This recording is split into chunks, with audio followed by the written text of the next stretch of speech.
Hello and welcome to another episode of Salary Voodoo with Monk right here on the MMA Engine channel. It is so good to be back here once again this week, breaking down 3 fights for UFC Vegas 50. And real quick before we jump into the voodoo, guys, be sure to like and subscribe to the channel. We have a bunch of stuff coming on. Lou's putting out Under the Hood videos talking about our company.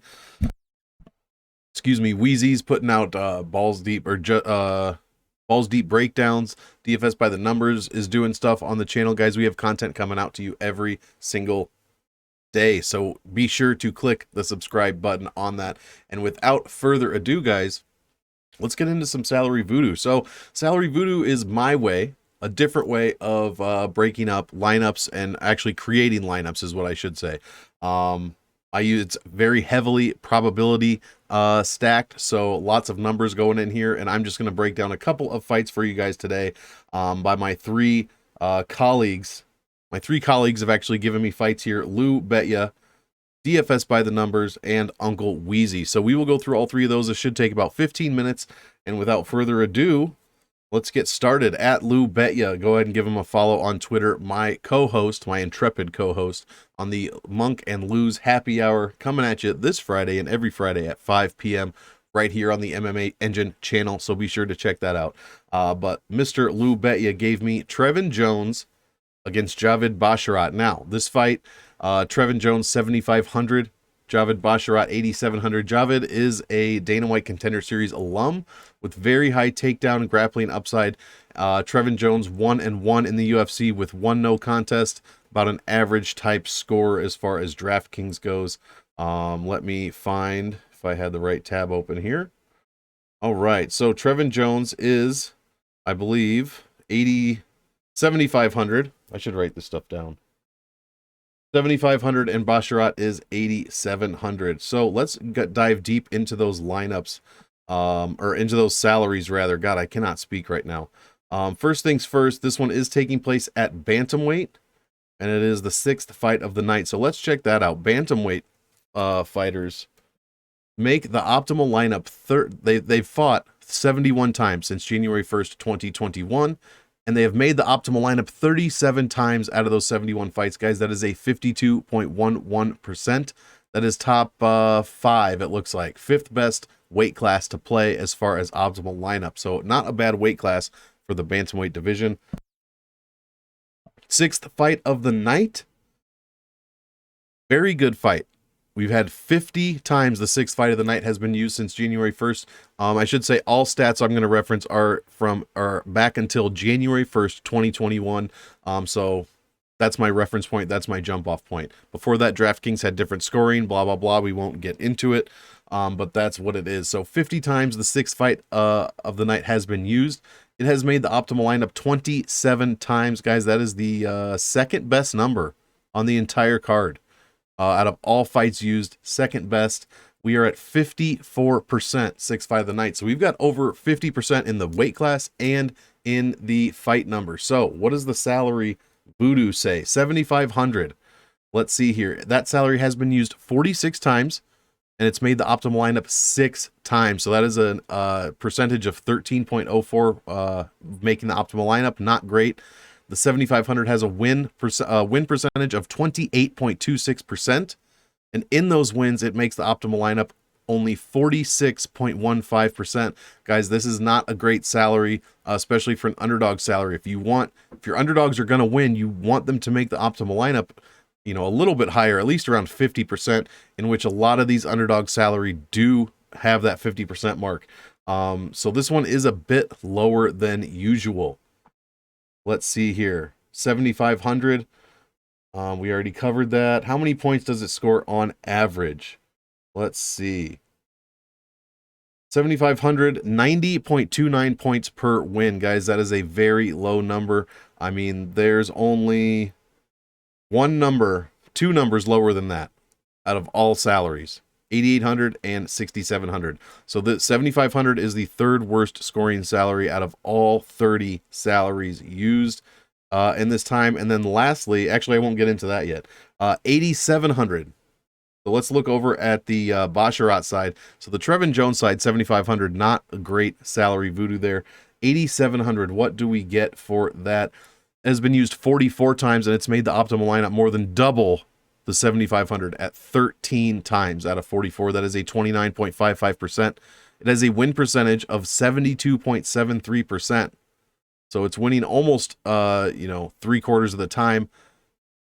37.5% of those wins, it makes the optimal. So not a great number, lower than the 46% from 7,500, but this is a much higher salary, guys. So every time an underdog salary wins, someone with a high score on the favorite salary side has the potential to be bumped off the optimal lineup. So 37.5 sounds low. It's actually not too bad, especially for that price range.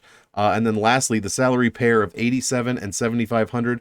One of those makes the optimal lineup 42% of the time, guys. That is a very low percentage here.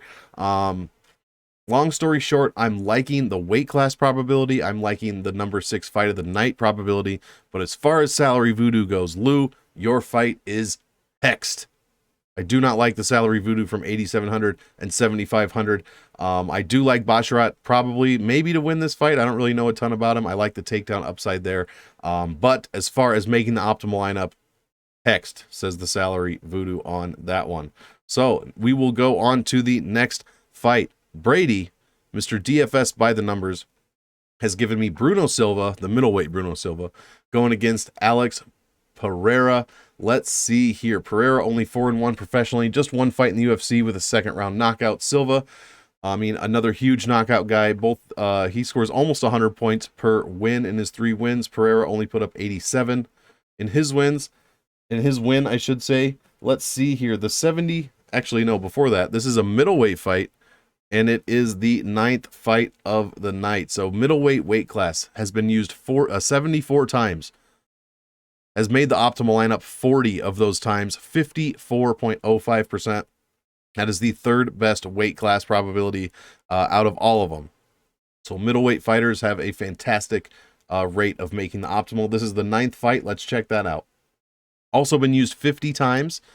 Someone from the 9th fight has made the optimal lineup 23 of those 50 times. That is an even 46%. And now let's get into the salary voodoo. So the weight class number is good. The fight number, not so good. Salary voodoo for 7,300. What have we got here? It's been used 39 times, and it's made the optimal lineup 7 of those 39 times. That is a 17.95%. Not the greatest. It has a win percentage of 28.21% out of those 39 fights. And in those wins, it has made the optimal lineup 54.55% of the time. So when it does win, it makes the optimal lineup over half the time. That is a number you definitely do like to see. If you're on the Bruno Silva side, I should say. The other salary, actually, before we do that, 7,300. Let's see. Average score on 7,300, 96.84. So a pretty decent number there. Much better than the 91 or 90.29 we had from the $7,500 salary. This one is at 96.84. So not terrible. We get over the 50% optimal in wins. That's what we're looking for. Let's go to the other side. Alex Pereira, $8,900. Been used 41 times. It's made the optimal lineup 10 of those 41 times, guys. That is a 24.39%. That is a win percentage of 65.85%. That is one of the lower win percentages in that salary range, say from like 8,600 to about 9,200. That's second lowest, 65.85 win percentage. When it does win, it makes the optimal lineup 37% of the time. Just for reference, guys, when 9,000 wins, it makes the optimal lineup at a 53% of the time. So a pretty low percentage there, only 37% for the $8,900 salary. Lastly, the salary pair of 8,900 and 7,300. One of those two makes the optimal lineup when paired together 44.74% of the time. Guys, again, there are several numbers here above 50% on these salary pairs. This is not one of them. Both fights we've discussed so far, less than 45% optimal in wins for the salary pair. So again, I do love this fight. I'm super excited for this fight. Does Bruno Silva have a chance? I mean, I like Bruno Silva, so I'm kind of hoping, but at the same time, I mean, man, someone is probably going down in this fight. It's going to be exciting, but as far as salary voodoo goes, Brady, Bruno Silva versus Alex Pereira, 7,300, 8,900. This fight is hexed. It's hexed. The salary voodoo is just not good enough for me to roster a bunch of percentage of these guys. Obviously, in this fight, that might be a little different with the huge knockout potential. But I'm just trying to bring you guys an extra side of this thing, something that maybe you haven't thought about before. It might not even mean anything at all. It might be totally, you know, on the outskirts of what we should be doing here. But I am of the impression that I want every fact, every piece of you know, every piece of the puzzle I can get before I wager money or put lineups in DraftKings. I want to know everything. You know, that's how, who's that from Ace from Casino? He would know, you know, if the guy was sick that day and if he wasn't going to have a good game. I want to know everything. I want every piece of knowledge here that we can get. So let's see if Uncle Weezy can turn this around, guys. We've had 2 hexed fights so far. Not really what we're looking for. So one more time, before we do the last fight, guys, be sure to like this video and subscribe to the MMA Engine channel. We really appreciate it. So, last fight that we will talk about, Weezy's pick, Matthew Semelsberger going against newcomer AJ Fletcher. This is the second Dana White Contender Series guy we've put on Salary Voodoo here in AJ Fletcher. $6,900 going against $9,300 from Semelsberger, which sounds crazy. But Semelsberger, one of the highest scorers for DraftKings on the entire card. In fact, the highest pace and points per win. Fletcher, if he would have had DraftKings points, had a huge pace, 109 points in his Dana White Contender Series win if you counted that. So let's get into the numbers here. 9,300 for Semelsberger, 6,900 for Fletcher. But first, this is a welterweight fight. What are the odds on that here? Welterweight fight 70 times since 2021. One of the fighters has made the optimal from those fights in 31 of 70 of those fights. That is only a 44.29 percentage, guys. One of the worst weight classes out of all weight classes is the welterweight weight class right there. In fact, the only one worse is women's featherweight. So not a great probability there. This is the 8th fight of the night. What does that look like? Again, 50 times. We've had 8 fights. 8th fight of the night has made the optimal 26 of those 50 times. We are at 52%, a fantastic percentage there as far as making the optimal. So you got pluses for the fight position, but that weight class is going to be tough to overcome. So let's get into the salary voodoo here of what we're looking at. The $9,300 salary has been used 37 times, and it has made the optimal lineup 9 of those 37 times for a percentage of 24.32. The $9,300 salary has a win percentage of just 67.57, the lowest in the range from 91 to 96 by several percentage points. So the lowest in the range, lowest win rate, $9,300 salary. When it does win, it makes the optimal lineup 36% of those wins. So not a great number, but it could always be lower. So far, the $9,300 salary, not too impressive here. How many points does it score on average? 98.8. So the highest number we've looked at so far, 98.8 points in a win. 10.62 value. So it's really having a hard time paying off that salary for the most part. 9,300. Like I said, that 36% in optimal wins is a bit scary. Let's take a look on the other end of the salary spectrum. $6,900. That salary has been used 39 times, and it has made the optimal lineup the same number of times as the $9,300 salary. 9 times. That is a percentage of 23.08. The $6,900 salary has a win percentage of 30.77, so not bad. In fact, one of the highest in the range of 66 to 71. The $6,900 salary has the best win percentage by at least 4 points. And when it does win, guys, it makes the optimal lineup 66.67% of the time, 2/3 of the time. when this salary wins, it does make the optimal lineup. That is the highest percentage we've looked at by far. And obviously that's a function of it being such an underdog salary. If it has a good score, of course it's going to make the optimal lineup because it is so low of a salary. So that is something to think about there, especially in this fight with questions on Semelsberger and a newcomer coming in Fletcher, who we don't know a ton about. We don't know how he's going to perform on the big stage, etc., etc. So still, that is a good number. 2 out of 3 wins. 6,900, making the optimal lineup here. Lastly, let's see, how does it score? Oh, this is great. Per win, our average win, the $6,900 salary, 100.64 points. Guys, we hit triple digits. It's one of, there's only one other underdog salary that's in triple digits per win. Actually, that's not true. The $6,600 is. But it is right there. 100.64 points per win, 6,900. Fantastic salary. Let's take a look at the salary pair. $9,300 and $6,900 paired together. One of them makes the optimal lineup 48.65% of the time. Guys, that is a bit low, but not much, but a few points higher than where we have been for the other 2 fights. So it is the best fight that we've talked about as far as Salary Voodoo by far. Especially that $6,900 salary as an underdog salary. I really do like it this week, especially with Fletcher there. He could absolutely get smashed by Semelsberger, but who knows? Guys, that's kind of why I'm doing this. I need more information. I want to get as much as possible. So, Uncle Weezy, your fight between Matthew Semelsberger and AJ Fletcher, 9,300, 6,900.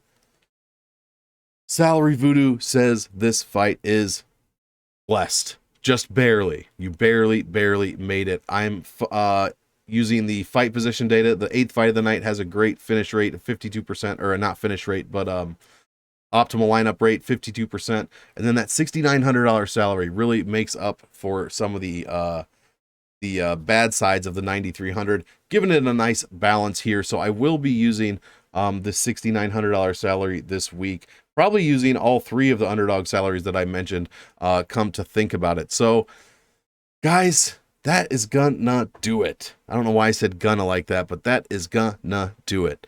We covered 3 fights, some salary voodoo, a little bit of extra information, maybe some outside the box thinking to help you build your lineup. So please, if you have any questions or if you want to know about another fight, the salary voodoo for another fight, please get at me in the comments down below, and also leave a comment about what fight you guys want to see me break down next week. Little short salary voodoo breakdowns, no kind of DFS stats or regular stats, just some salary voodoo stuff for you. Be sure to leave those fights in the comments, and I'll be able to pick your fights instead of my colleagues, which they pick great fights, don't get me wrong, I'm not saying that. But I'd like your guys' opinion as well, and I want to help out the chat as much as I can. So please leave your fights in the comments for next week, and I will take them into consideration when picking fights for the next episode of Salary Voodoo. So guys, thanks again for sticking around. Be sure to like and subscribe to the channel again. And as usual, I want all of you to enjoy the fights. So enjoy. We'll see you next time, guys. Have a good one.